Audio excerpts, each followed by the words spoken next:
ফেরাউন হল প্রাচীন মিশরের রাজাদের বা সম্রাটদের উপাধি, যারা দেবতা ও মানুষের মধ্যস্থতাকারী এবং অসীম ক্ষমতার অধিকারী হিসেবে গণ্য হতেন। 7 ঐতিহাসিক ও ধর্মীয় প্রেক্ষাপটে মুসা এর যুগের ফেরাউন ছিল চরম স্বৈরাচারী, দাম্ভিক ও জালিম, যে নিজেকে শ্রেষ্ঠ রব বলে দাবি করত। 11 কুরআনে বর্ণিত এই ফেরাউন বনি ইসরায়েলদের উপর ব্যাপক নির্যাতন চালাত এবং পরিশেষে লোহিত সাগরে ডুবে ধ্বংসপ্রাপ্ত হয়। 5 ফেরাউন সম্পর্কে বিস্তারিত কিছু তথ্য নিচে দেওয়া হল। উপাধি ও পরিচয়। ফেরাউন কোনো একজন নির্দিষ্ট ব্যক্তির নাম নয়, বরং প্রাচীন মিশরীয় শাসকদের খেতাব। 3 এটি ফেরাও কি বা ঘি মহান ঘর কি রাজপ্রাসাদ থেকে এসেছে। স্বৈরাচারী শাসন। পবিত্র কুরআনে বর্ণিত ফেরাউন ছিল অত্যন্ত অত্যাচারী।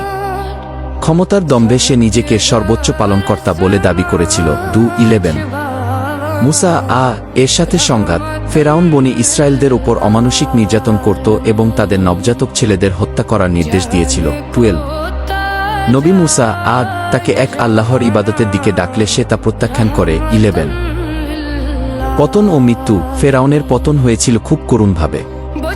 মুসা ও তার অনুসারীদের ধাওয়া করতে গিয়ে সে লোহিত সাগরে ডুবে মারা যায়। 5 মমি। মিশরের ফারাওদের মমি করার ঐতিহ্য ছিল।